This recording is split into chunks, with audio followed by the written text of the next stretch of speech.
The champagne fountain sparkled under crystal chandeliers as Paul Matthews stood in the hotel bathroom, his hands trembling while he stared at his phone.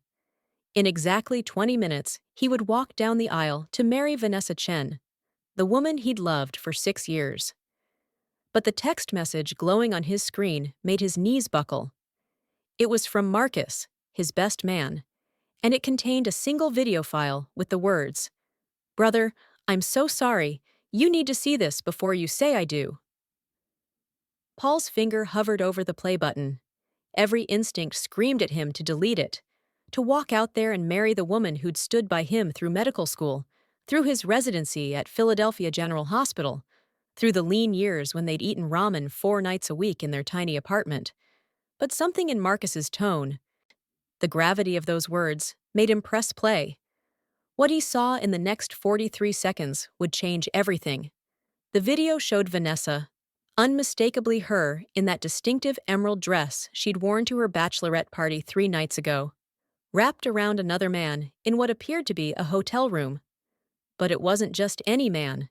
It was Derek Holbrook, Paul's former college roommate, the guy who'd dropped out junior year and somehow built a tech empire while Paul had been buried in anatomy textbooks.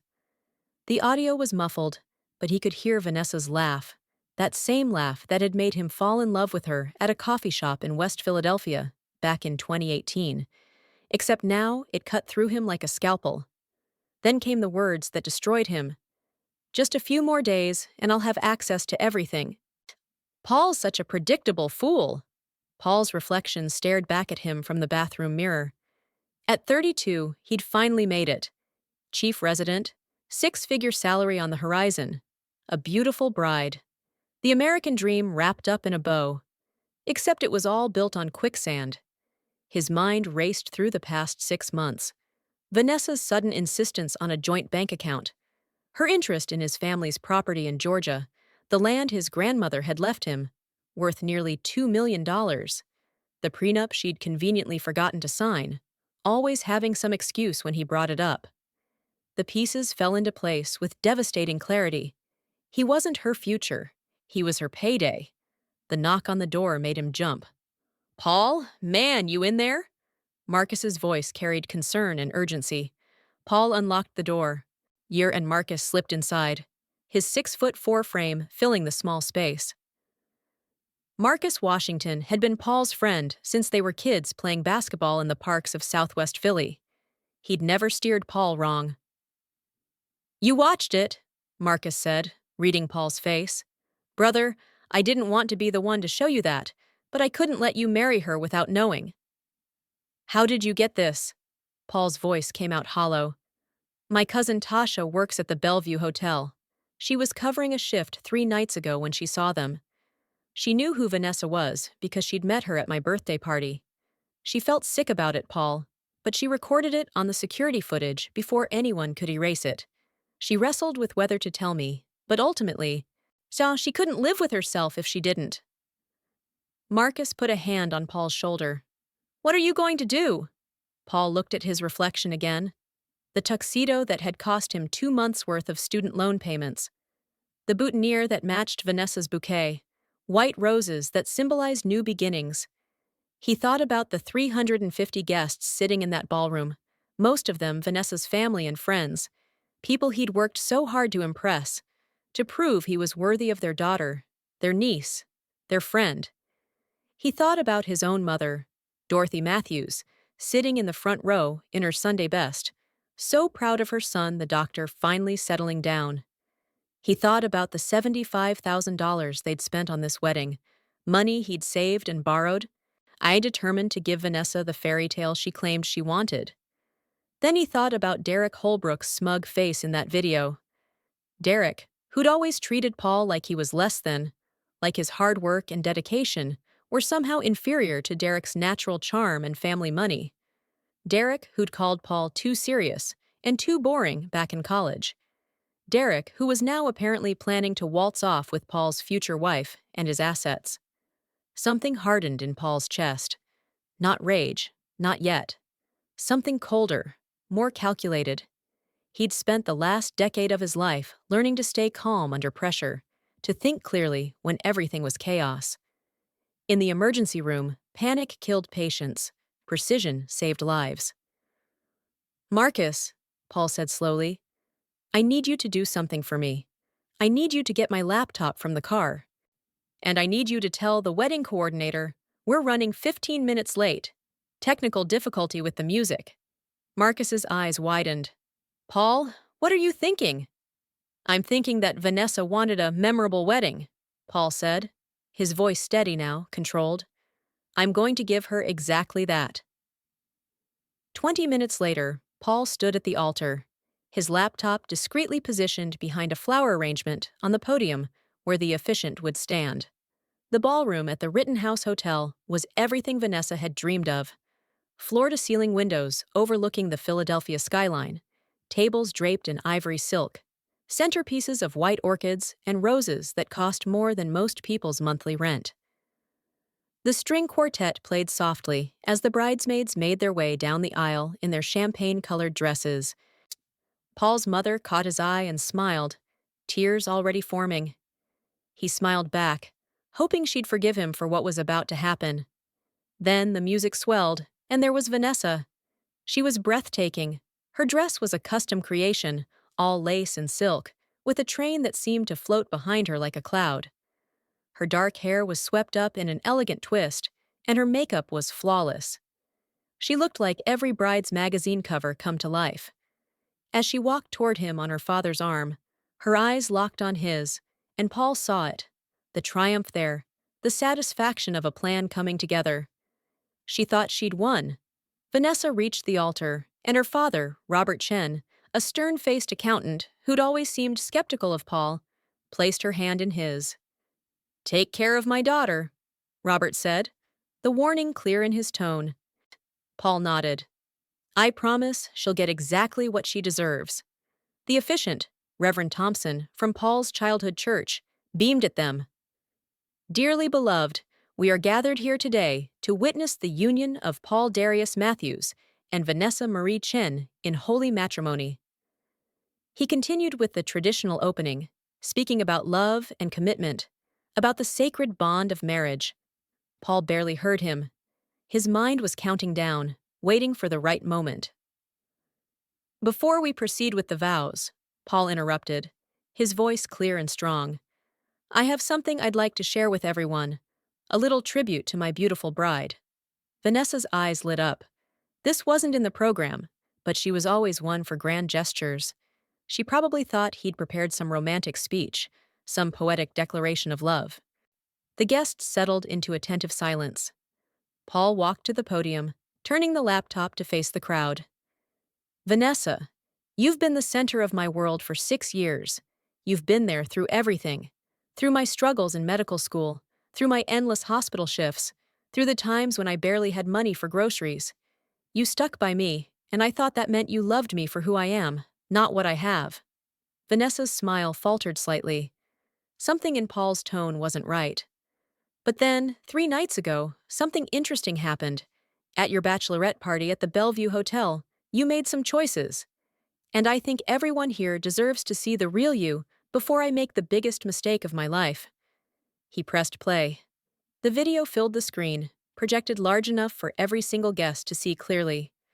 The ballroom erupted in gasps and murmurs as Vanessa's image appeared, wrapped around Derek in a passionate embrace that left nothing to interpretation. But it was the audio that really drove the knife home. Paul had used his medical school software to enhance it, and now Vanessa's voice rang out crystal clear through the ballroom speakers. Just a few more days and I'll have access to everything. Paul's such a predictable fool. He actually thinks I love him. Once we're married and I get my name on that Georgia property, we can divorce, and I'll walk away with at least $1 million. Then you and I can finally be together, Derek, without hiding. Derek's voice responded, equally clear. You're sure he won't suspect anything? The guy's a doctor. He's not stupid. Vanessa's laugh, cruel and sharp. Paul's book's smart. But he's clueless about people. He's so desperate to prove himself worthy of me that he'll believe anything I tell him. Poor thing actually cried when he proposed. Can you imagine? A grown man crying over a woman who's just using him for a payday. The video ended. The silence in the ballroom was deafening. Paul looked at Vanessa, whose face had gone from radiant bride to ashen ghost in a matter of seconds. Her mouth opened and closed, but no sound came out. "Vanessa," Paul said, his voice carrying across the stunned silence. "You were right about one thing. I am predictable. I predictably worked my tail off to become a doctor. I predictably treated you with respect and love. I predictably planned to spend my life with you. But here's what you didn't predict.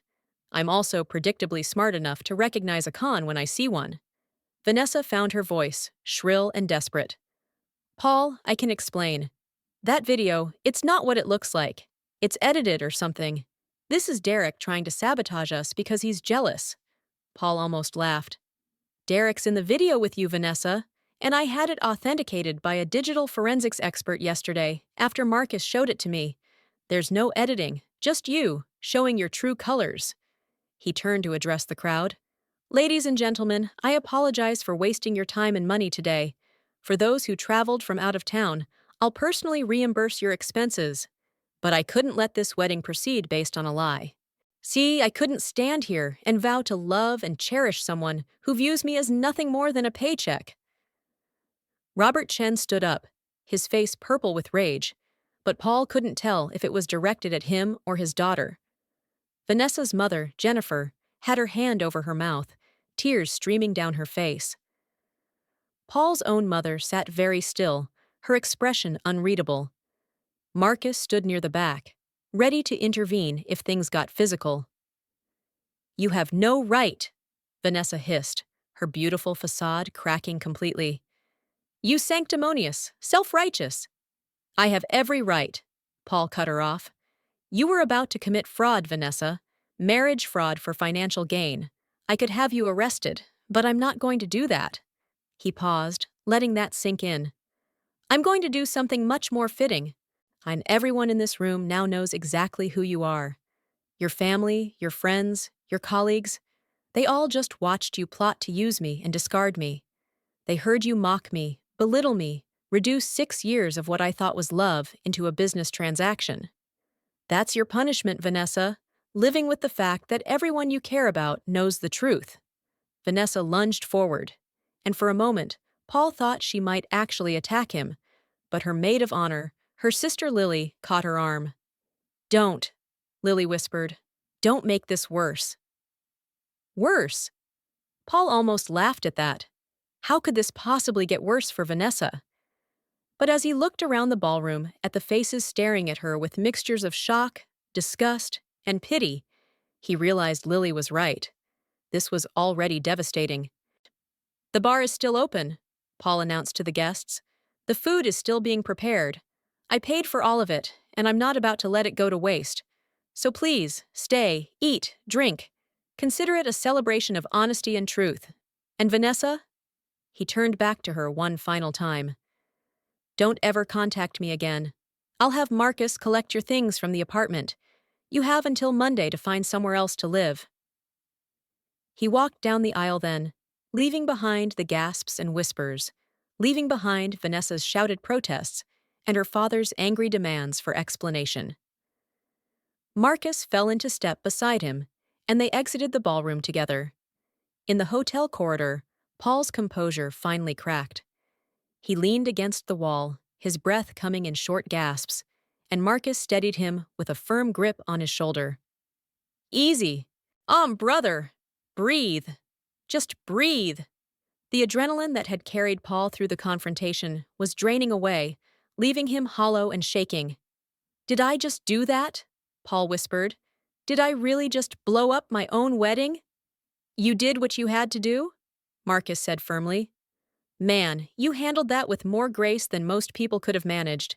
You could have caused a scene, could have gotten violent, could have let her keep lying to you and everyone else. Instead, you spoke the truth and walked away with your dignity intact." Paul's phone buzzed incessantly in his pocket. He pulled it out to see a flood of messages.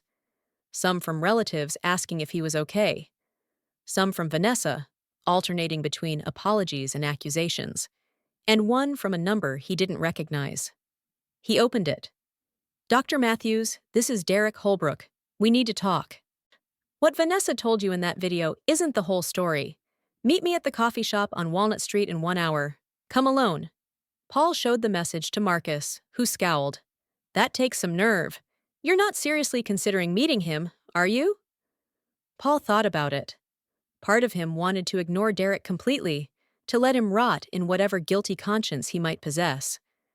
But another part, the part that had spent years learning to diagnose problems by gathering all available information, wanted to hear what Derek had to say. I'm going, Paul decided. I need to understand the full scope of what was happening. I need to know if this was just about the money, or if there was more to it, Marcus argued, but eventually agreed to come along and wait outside the coffee shop, close enough to intervene if Derek tried anything. Paul went to his hotel room, peeling off the tuxedo that now felt like a costume from someone else's life. He changed into jeans and a simple button-down shirt, staring at himself in the mirror. The man looking back at him seemed older somehow, aged by betrayal and revelation. 55 minutes later, Paul walked into Common Ground's coffee house, a small establishment tucked between a bookstore and a vintage clothing shop. Derek sat in a corner booth, looking nothing like the confident tech mogul Paul remembered. His shoulders were slumped, his expensive suit rumpled, and there were dark circles under his eyes. Paul? Derek stood as he approached, extending a hand. Paul ignored it and slid into the booth across from him. You've got 15 minutes, talk. Derek winced at the coldness in Paul's tone, but sat back down. First, I want to say I'm sorry. What happened between Vanessa and me, it was wrong on every level. There's no excuse for it. Paul said nothing, just stared at him with the same detached clinical assessment he used when examining patients. Derek shifted uncomfortably. But there are things you need to know, things that video didn't show. Vanessa approached me 2 months ago. We hadn't spoken in years, not since I left school. She found me on LinkedIn, sent me a message saying she wanted to catch up. I thought it was innocent at first. At first, Paul repeated flatly. Yeah, we met for coffee, and she started talking about you, about how successful you'd become.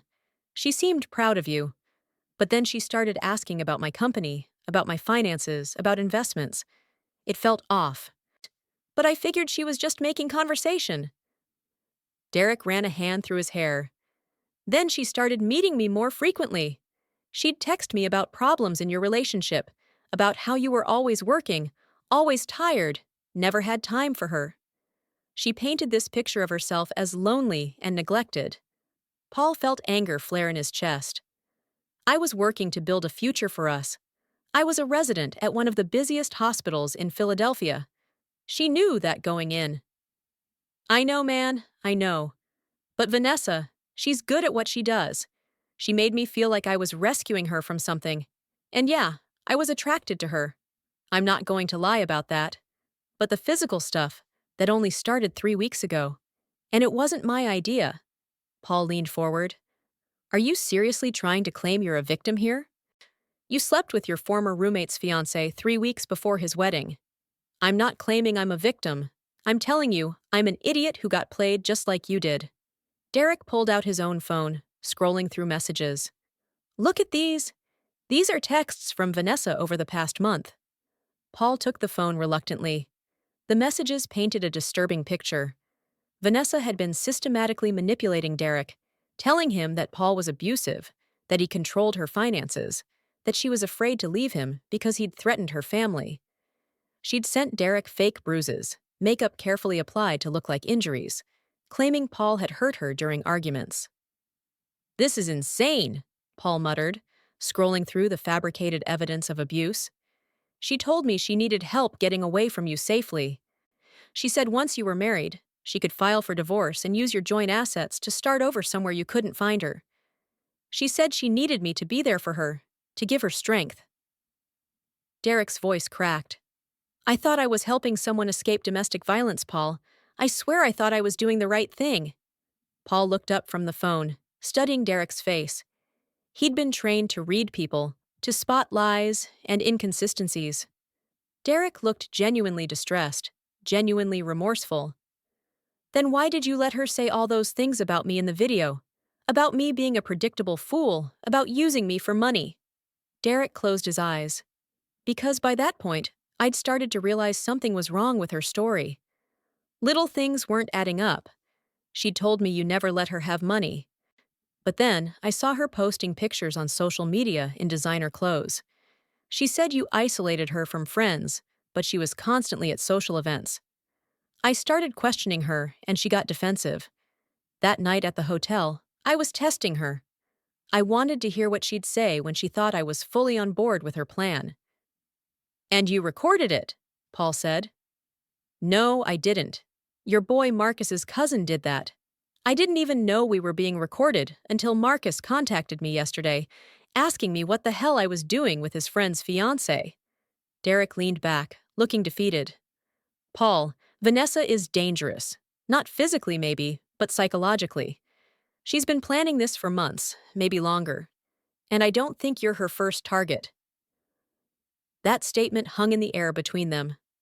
Paul felt a chill run down his spine. What do you mean?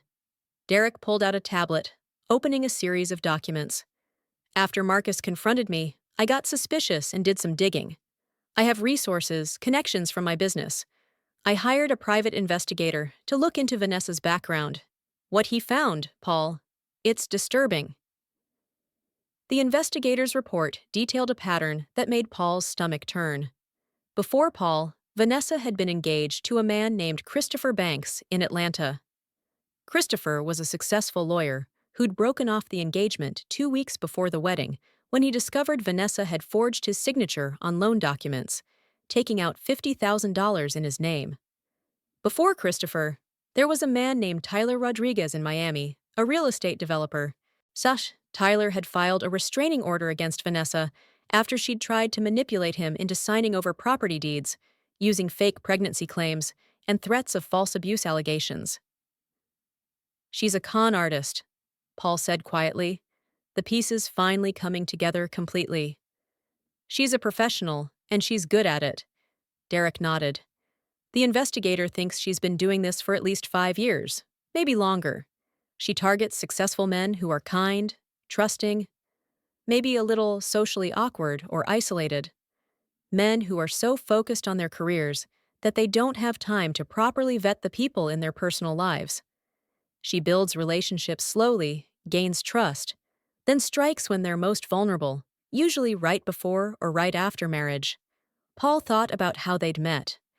He'd been in his second year of medical school, studying for boards, exhausted and lonely.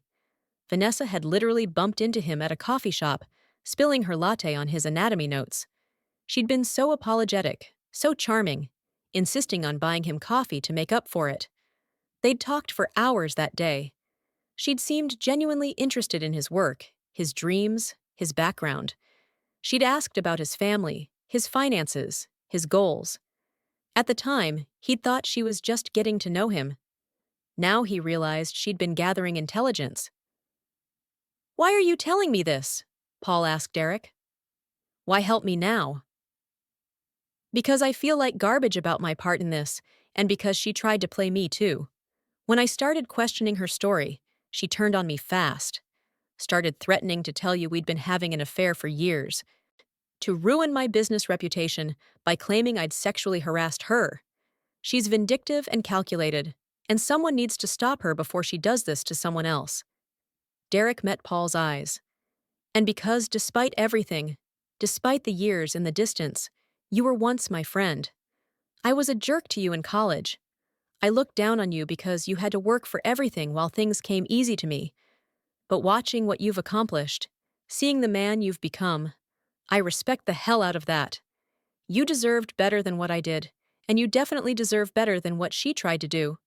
Paul sat back, processing everything. The betrayal hurt less now, somehow, knowing it wasn't personal. Vanessa hadn't targeted him because of some flaw in his character or because he'd failed her as a partner. She'd targeted him because he fit a profile, because he had assets worth taking, and a personality that made him vulnerable to her tactics. What are you going to do? Derek asked. Are you going to press charges? Paul had been thinking about that. He could potentially go to the police, file charges for fraud, for the forged documents Vanessa had likely created to get access to his accounts. But court cases took time, energy, emotional resources. They would drag him through months or years of legal battles, force him to relive the betrayal over and over. "No," Paul said finally, "I'm not going to press charges, but I am going to make sure she can't do this to anyone else." Derek raised an eyebrow. "What do you have in mind?" "You said you have resources, connections. I want you to help me document everything. Every piece of evidence about her past cons, every victim who's willing to come forward, every forged document, every lie. We create a comprehensive file, and we make it accessible. We warn people." Paul's mind was working now, the same systematic problem-solving approach he used in medicine. We contact her previous victims, see if they'll share their stories. We compile the evidence into a report, and we distribute it. Not publicly enough to be considered libel, but strategically. Background check services, professional networks, dating apps. We make sure that anyone who searches her name finds the truth. Derek was nodding slowly. "That's smart. That's really smart. My investigator already has contact information for Christopher and Tyler. I can reach out, see if they'll cooperate. And I want you to help me secure my assets," Paul continued. "Every account she might have tried to access, every property deed, every investment. I want it locked down tight so she can't touch any of it. Can you help with that?" "Absolutely. I have lawyers who specialize in this kind of thing. We can have it done by Monday morning." Derek paused. "Paul, I know I have no right to ask this, but is there any chance you can forgive me? Not now, maybe not for a long time, but eventually?" Paul considered the question. A week ago, he would have said Derek was unforgivable. But knowing the full story, understanding that Derek had been manipulated too, albeit less skillfully than Paul himself, it changed things. "I don't know," Paul said honestly. "What you did was wrong, regardless of what Vanessa told you.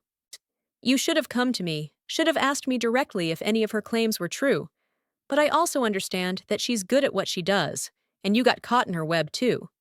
So maybe someday I can forgive you. But not today." Derek nodded, looking relieved just to have that possibility. "That's more than I deserve. Thank you."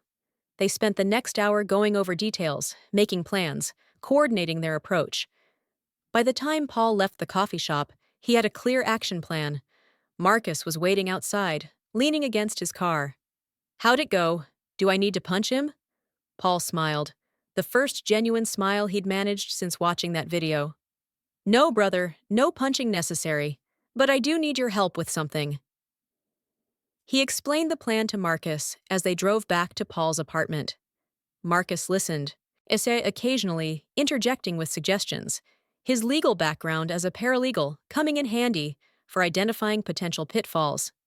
"Man, you're handling this like a surgeon," Marcus observed. "Cool, precise, no wasted motion." "That's because I am a surgeon," Paul replied. "Or will be, once I finish my residency. And surgeons don't let emotions cloud their judgment when lives are on the line. This is my life, Marcus, my future. I'm not going to let what Vanessa tried to do define me or destroy me. I'm going to learn from it and move forward." They reached Paul's apartment building in West Philadelphia, the place he'd shared with Vanessa for 3 years. Walking in without her felt strange, but also liberating. Marcus helped him change the locks, a precaution they'd arranged earlier. Then they systematically went through the apartment, boxing up Vanessa's belongings, being careful to inventory everything to avoid any future claims of theft. Paul's phone rang. His mother. He'd been avoiding her calls, not ready to face the disappointment he knew he'd see in her eyes. But he couldn't avoid her forever. "Hi, Mom. Paul Darius Matthews, you get yourself over to my house right now. We need to talk." Her tone left no room for argument. 30 minutes later, Paul sat in his childhood home in Southwest Philadelphia, in the same kitchen where his mother had raised him after his father died when Paul was 12. Dorothy Matthews stood at the stove, making tea the way she always did when serious conversations were needed. She was a small woman, barely 5'3", but she had a presence that commanded respect. At 61, she still worked as a nurse at the same hospital where Paul did his residency, still commanded her shifts with efficiency and compassion. She set a cup of tea in front of Paul and sat down across from him. For a long moment, she just looked at him, her dark eyes reading him the way only a mother could. "Are you okay?" she asked finally. Paul felt his composure crack. "No, Mom, I'm really not okay." And then, for the first time since this whole nightmare began, he cried. Dorothy came around the table and held her son while he sobbed, releasing the pain and betrayal and humiliation he'd been holding back. She didn't offer platitudes or try to fix it. She just held him and let him hurt. When the tears finally subsided, she made him drink his tea and eat the sandwich she'd prepared. "Now," she said, "tell me everything." Paul told her the whole story, from the video to the confrontation, to the meeting with Derek, to his plans for protecting himself and warning others about Vanessa. His mother listened without interrupting, her face grave. When he finished, she was quiet for a moment. "I never liked that girl," she said finally. Paul blinked. "What? You never said anything." "Of course I didn't. You're a grown man, and you seemed happy. What was I supposed to say? Son, I have a bad feeling about your girlfriend? You would have thought I was just being an overprotective mother." Dorothy shook her head. "But there was something about her that never sat right with me. The way she looked at things in this house, like she was appraising them. The way she asked questions about your grandmother's property, about the hospital, about your career prospects. It felt calculating." Paul stared at his mother in amazement. "Why didn't you tell me? Even just a hint?" Dorothy reached across the table and took his hand. "Baby, you have to understand something. You've spent your entire adult life working toward your goals. You studied when other kids were partying. You sacrificed when others were living easy. You've been so focused on becoming a doctor, on making something of yourself, that you didn't have much time for relationships. When Vanessa came along, I saw you smile in a way I hadn't seen since before your daddy died. You were happy, Paul. Really happy. Or at least, I thought you were." She squeezed his hand. "A mother's job isn't to protect her children from every mistake. Sometimes we have to let you fall so you can learn to get back up. And honestly, I prayed I was wrong about her. I prayed that my instincts were just me being paranoid, wanting to protect my baby boy. I would have loved to have been wrong." Tears welled in Dorothy's eyes. "I'm so sorry you had to go through this, son. But I'm proud of how you handled it. You could have let rage take over. You could have hurt her or Derek. Instead, you exposed the truth with dignity and walked away. That takes strength." Paul felt some of the weight lift from his shoulders. His mother's approval, her understanding, meant everything. "I keep thinking about all the signs I missed," he admitted. "The way she always needed expensive things, but claimed she was terrible with money. The way she'd pick fights right before I had big exams or important shifts, then apologize and say she just missed me. The way she isolated me from some of my friends, claiming they didn't like her. I thought it was just relationship stuff, normal conflicts. But it was all manipulation." "Of course it was, baby. That's what these people do. They're experts at finding good people and exploiting their kindness." Dorothy stood up and went to a cabinet, pulling out a worn photo album. She flipped through pages until she found what she was looking for, and showed Paul. It was a picture of his father, James Matthews, in his army uniform, standing proud and strong. "Your father once told me something I never forgot. He said, 'Dorothy, the fact that people can hurt you doesn't mean you should stop being kind. It means you should be more careful about who you give your kindness to. You're kind, Paul. You're trusting and generous and loving. Sure, don't let what Vanessa did take that away from you.'" Paul looked at the picture of his father, a man he barely remembered, but whose legacy had shaped his entire life. James Matthews had died serving his country in Iraq, leaving behind a young wife and a 12-year-old son.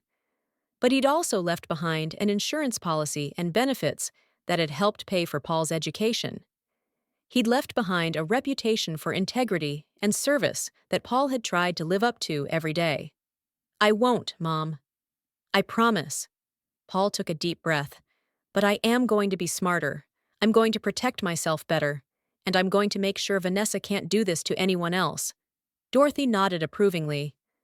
"Good. Now, what do you need from me?" Over the next week, Paul threw himself into action with the same dedication he brought to his medical work. With Derek's help and resources, he contacted Christopher Banks and Tyler Rodriguez, Vanessa's previous victims.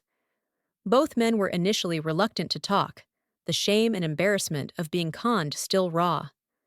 But when Paul explained his plan, they agreed to cooperate. Christopher, the Atlanta lawyer, had documentation of the forged loan applications. Tyler, the Miami developer, had copies of the fake pregnancy tests and medical records Vanessa had created. Together with the evidence from Paul's own experience, they built an irrefutable case.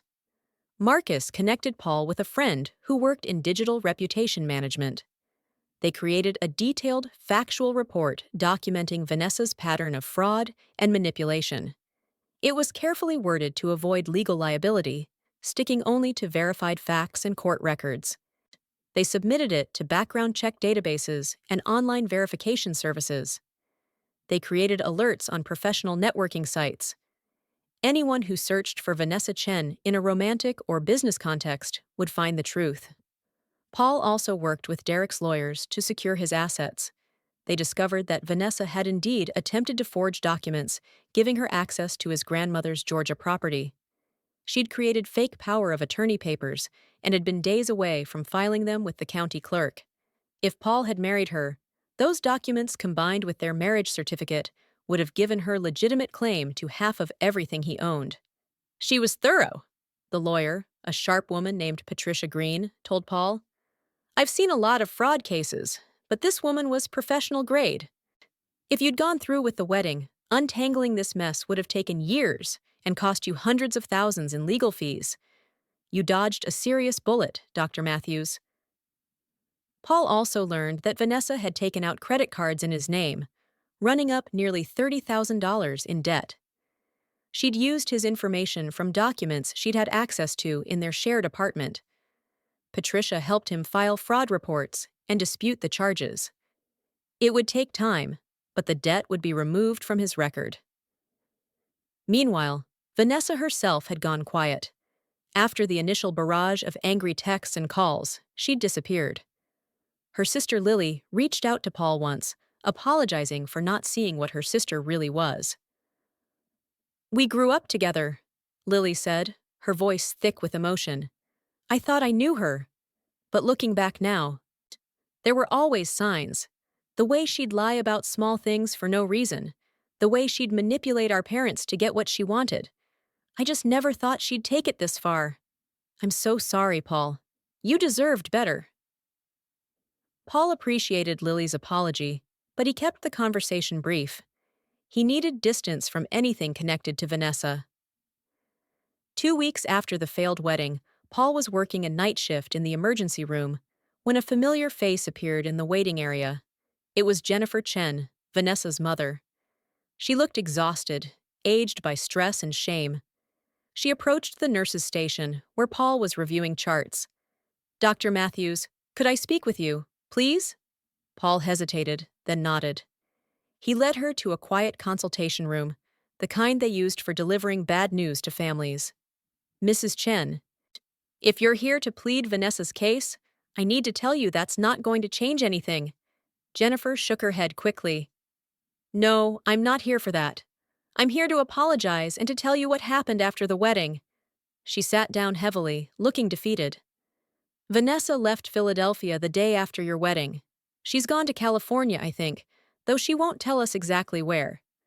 Before she left, she came to our house and asked Robert and me for money. $50,000. She said she needed it to start over, that you'd ruined her reputation, and she needed to relocate for a fresh start." Paul felt anger kindle in his chest, but he kept his expression neutral. "Did you give it to her?" "No," Robert refused. "He'd seen that video, heard what she said about you. He was devastated. We both were." Say, we raised her to be better than that, Dr. Matthews. We gave her everything, sent her to good schools, taught her right from wrong. But somewhere along the way, she became someone we don't recognize. Jennifer's voice broke. When Robert told her no, she said terrible things. She told him he was a failure as a father, that we'd never understood her, that she'd been planning to cut us out of her life anyway once she got your money. Then she left, and we haven't heard from her since. Paul felt an unexpected surge of sympathy for this woman. She'd lost her daughter, not to death, but to something perhaps worse, to moral corruption and conscious choice. I'm sorry you're going through this, Mrs. Chen. I know it can't be easy. It's not, but we're managing. Robert and I, we've been doing a lot of soul searching. See, trying to understand where we went wrong. Jennifer looked directly at Paul. I want you to know that we saw who you really are that day at the wedding. Not in what you exposed, but in how you did it. You could have been cruel, vindictive. You could have had Vanessa arrested, but you chose a more measured response. That took character, Dr. Matthews. Real character. She reached into her purse and pulled out an envelope. This is a check for $15,000. It's not nearly enough to cover what you spent on the wedding, but it's what Robert and I can afford right now. We want to help make this right, at least financially. Paul stared at the envelope. Mrs. Chen, I can't accept this. What Vanessa did isn't your fault or your responsibility. Please, Jennifer insisted, pressing the envelope into his hands. Let us do this. We need to do something to try to make amends for what our daughter did. Even if it's just a small gesture, please let us have this. Paul looked at the envelope, then at Jennifer's pleading eyes. He understood that this wasn't really about the money. This was about two parents trying to salvage some sense of dignity and decency from their daughter's actions. Okay, he said quietly. Thank you. This is very generous, and I appreciate it. Jennifer stood to leave, but paused at the door. Dr. Matthews, I hope you find someone who deserves you. Someone who sees your value and treats you with the respect you deserve. Don't let what Vanessa did make you cynical about love. There are good women out there, women who would be honored to stand beside a man like you. After she left, Paul sat in the consultation room for a long moment, holding the envelope. He thought about cashing it, but then had a better idea. He would donate it to a fund for victims of financial fraud, a small way to turn something negative into something positive. The weeks turned into months. Paul focused on his work, throwing himself into his residency with renewed dedication. He volunteered for extra shifts, took on complicated cases, mentored younger residents. His attending physicians noticed his increased focus and commitment. Dr. Regina Foster, the chief of surgery, called him into her office one day in late April. Dr. Matthews, I've been reviewing your performance over the past few months. Your surgical skills have always been excellent, but lately you've shown exceptional dedication and judgment.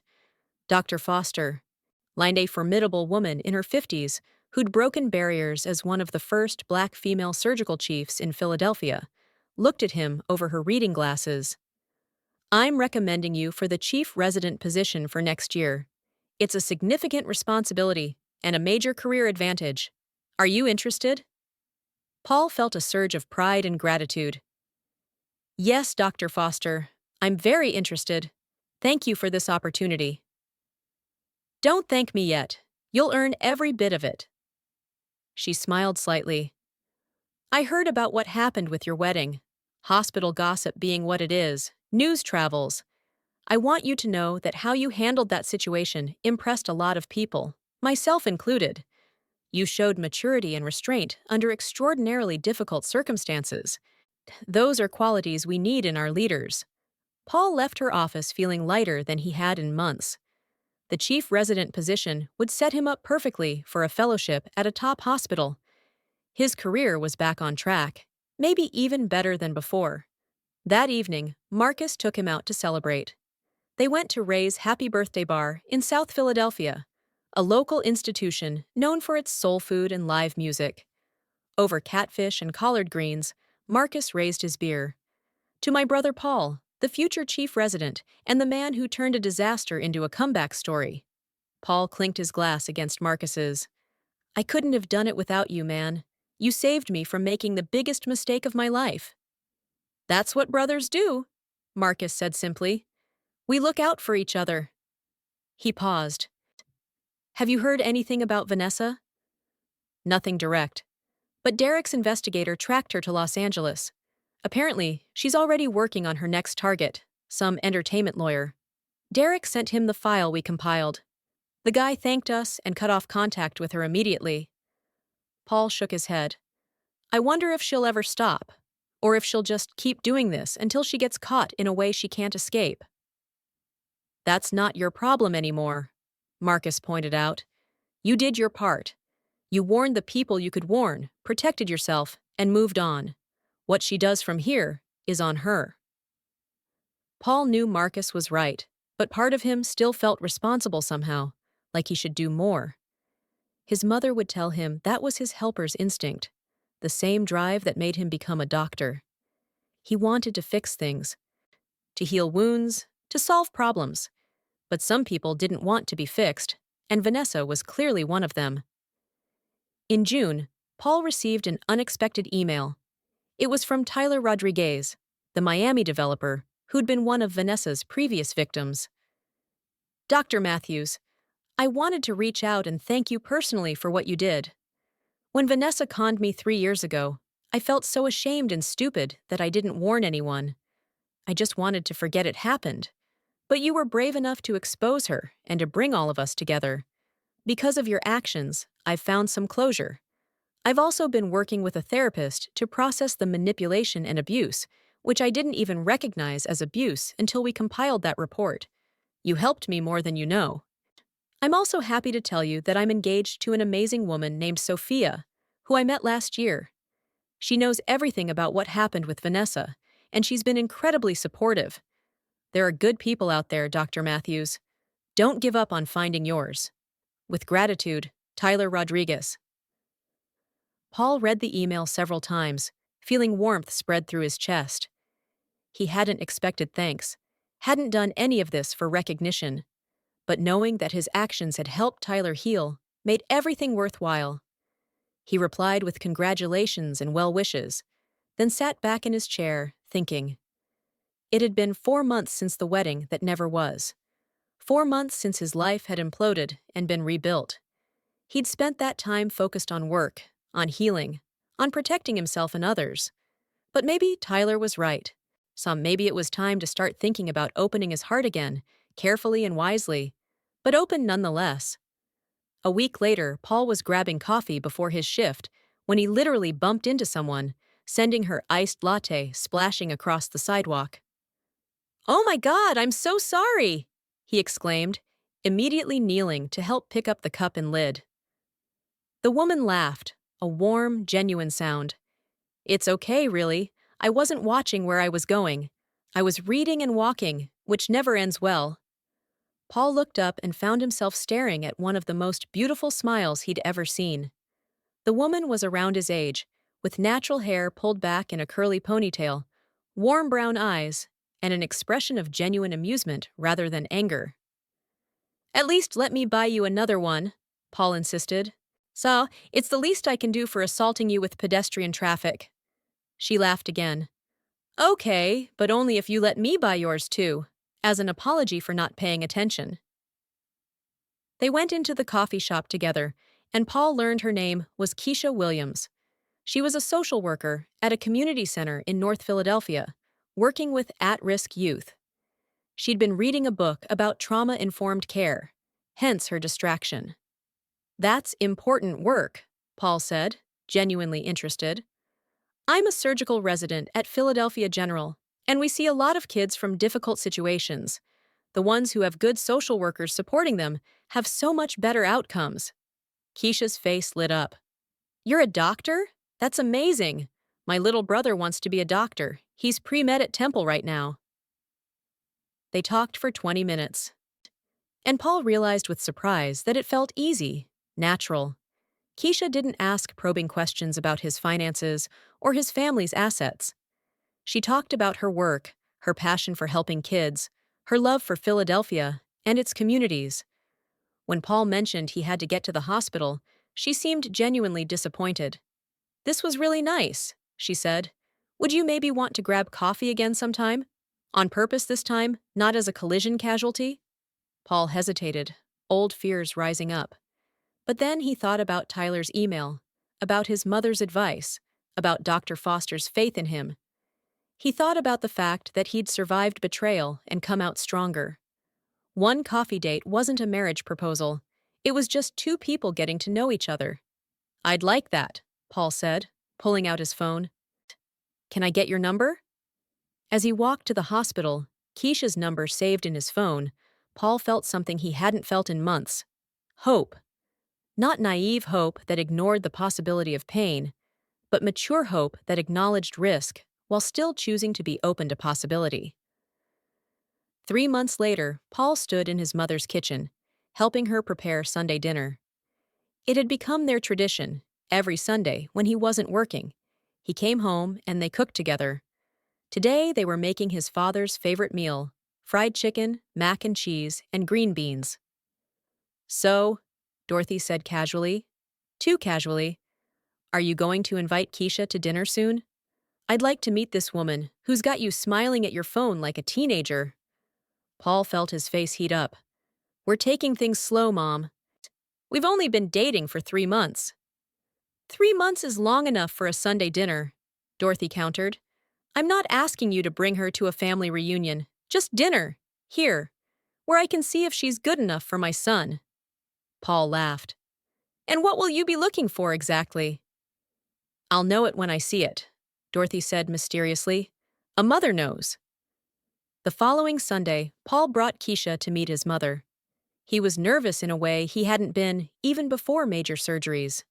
This mattered. Keisha mattered. His mother's opinion mattered. But he needn't have worried.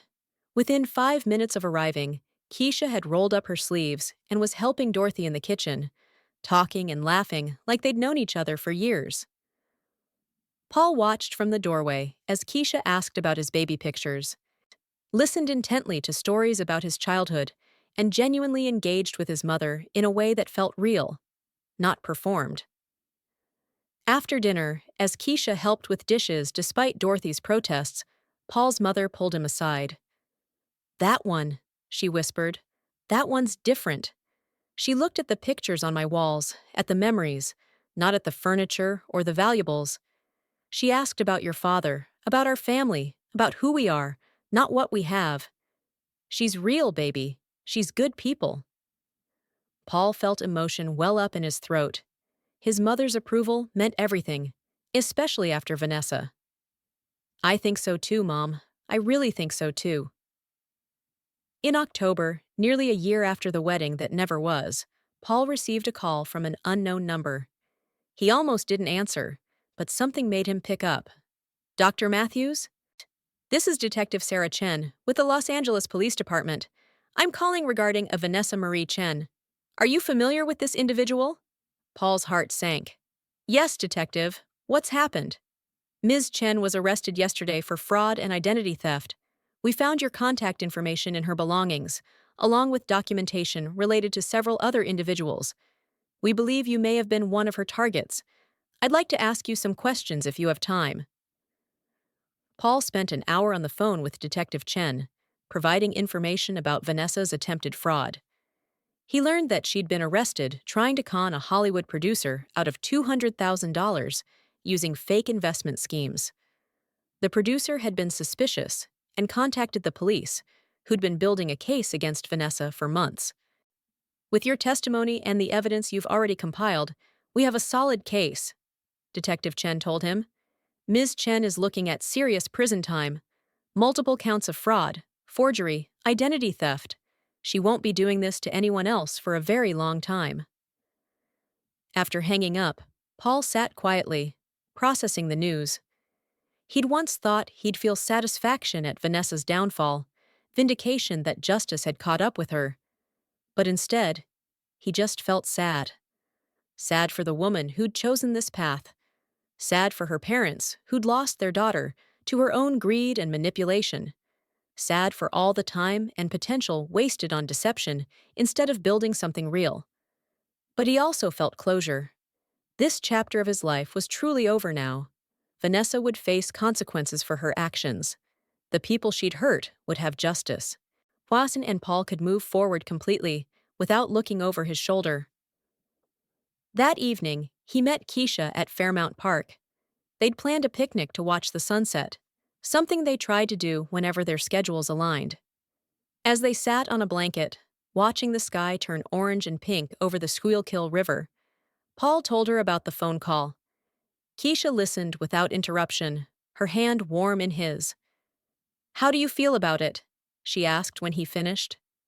"Honestly, I feel grateful," Paul said. "Grateful that I found out who she was before I married her. Grateful for friends like Marcus who had my back. Grateful for my mom who raised me to value character over appearances. Grateful for the chance to start over and do things right this time." He turned to look at Keisha, this woman who'd stumbled into his life at exactly the right moment. "And I'm grateful for your patience while I learned to trust again, for your kindness and your honesty and your genuine heart. You've reminded me that not everyone is out to use people, that real love exists." Keisha smiled, tears glistening in her eyes. "Paul, you've shown me what real strength looks like. Not the kind that never breaks, but the kind that breaks and then rebuilds itself better than before. You faced betrayal with dignity, and you chose to stay open to love, even when it would have been easier to close yourself off. That's courage." They kissed as the sun set, and Paul felt peace settle over him like a warm blanket. His life hadn't turned out the way he'd planned a year ago, but in many ways, it had turned out better. He had his career, his family, his friends, and now, the possibility of real love with someone who valued him for who he was, not what he had. 6 months later, Paul stood in front of a small gathering at Fairmount Park, the same place where he'd told Keisha about Vanessa's arrest. But this time, he wasn't alone in his pain. He was surrounded by love. His mother sat in the front row, beaming with joy and approval. Marcus stood beside him as best man, grinning widely. And there, walking toward him in a simple but elegant cream-colored dress, was Keisha.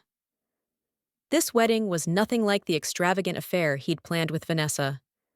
There were only 50 guests, all people who genuinely loved and supported them. There were no crystal chandeliers or designer flowers, just simple decorations and wildflowers. There was no expensive venue, just the beautiful natural setting of the park, where they'd shared so many meaningful conversations. And there was no prenup needed, because both of them came to this marriage with the same values: honesty, trust, mutual respect, and genuine love. As Keisha reached him and took his hands, Paul felt tears stream down his face. But these were tears of joy, not pain. Tears of gratitude for second chances and new beginnings. The officiant, a friend of Keisha's from her community center, smiled at them warmly. "Dearly beloved, we are gathered here today to witness the union of two souls who have found in each other not just romance, but partnership. Paul and Keisha, your journey to this moment hasn't been without challenges, but those challenges have only strengthened your bond and deepened your appreciation for what you've found together." Paul looked into Keisha's eyes and saw his future. Not a fairy tale without problems, but a real partnership built on solid ground. He thought about everything he'd been through to get to this moment, all the pain and betrayal and healing. And he realized that he wouldn't change any of it, because it had led him here, to this woman, to this moment, to this real and honest love.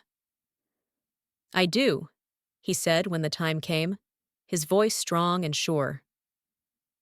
"I do," Keisha echoed, squeezing his hands. When they kissed, the small gathering erupted in cheers and applause. Marcus whooped loudly, and Paul's mother dabbed at her eyes with a handkerchief. As they walked back down the aisle together, husband and wife, Paul caught his mother's eye, while she mouthed 3 words. "She's the one." Paul nodded, his heart full to bursting. Yes, she was the one, The real one. The right one.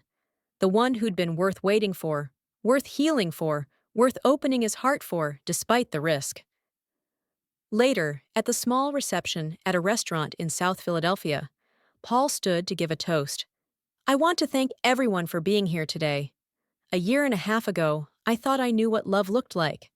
I thought it was grand gestures and expensive displays and perfect appearances. I was wrong. Love is Keisha showing up at the hospital at 2 in the morning with coffee when I'm working a double shift. Love is her listening to me process difficult cases and holding space for my stress. Love is her introducing me to kids at her community center and showing me the impact one dedicated person can have on so many lives. He looked at his wife, his heart soaring at the word. Love is honesty even when it's hard. It's trust that's earned and maintained. It's partnership that makes both people better. Keisha, you've taught me what real love looks like, and I'm grateful every single day that you stumbled into my life, literally. Here's to us, to our future, and to building something real together. The guests raised their glasses, and Paul sat down next to Keisha, who leaned her head on his shoulder. That was beautiful, she whispered. And all true, Paul whispered back. As the evening wound down and guests began to leave, Marcus pulled Paul aside for a moment. Man, I'm so proud of you. Look at how far you've come. From that bathroom at the Rittenhouse, devastated and betrayed, to this. You turned your life around, brother. You took something terrible and used it to become stronger, wiser, better. Paul hugged his best friend. I couldn't have done it without you, Marcus. You saved me that day. You showed me the truth when it would have been easier to stay silent. You're the best friend a man could ask for. Always, brother. Always. As Paul and Keisha left the reception, heading toward their honeymoon in the Caribbean, a modest trip they'd saved for together, Paul took one last look at the city skyline. Philadelphia, the city that had shaped him, challenged him, broken him, and ultimately helped him find himself. He'd started his journey here as a kid from Southwest Philly, determined to become a doctor. He'd survived medical school, residency, betrayal, and heartbreak, and he'd emerged on the other side not just surviving, but thriving. The story of Paul and Vanessa could have ended in bitterness and cynicism. Instead, it became a story of resilience, growth, and the courage to trust again. Paul had learned that betrayal says more about the betrayer than the betrayed. He'd learned that pain can be a teacher if you let it. He'd learned that closing your heart might protect you from hurt, but it also closes you off from joy. Most importantly, he'd learned that the right person, the real person, the one who values you for who you are, rather than what you have, is worth every risk, worth every vulnerability, worth every chance you take on love. As they drove toward their future, Keisha's hand in his, Paul smiled. The wedding he'd planned a year and a half ago would have been spectacular to look at, but built on lies. The wedding he'd just had was simple, but built on truth. And truth, Paul had learned, was the only foundation worth building a life on. The end.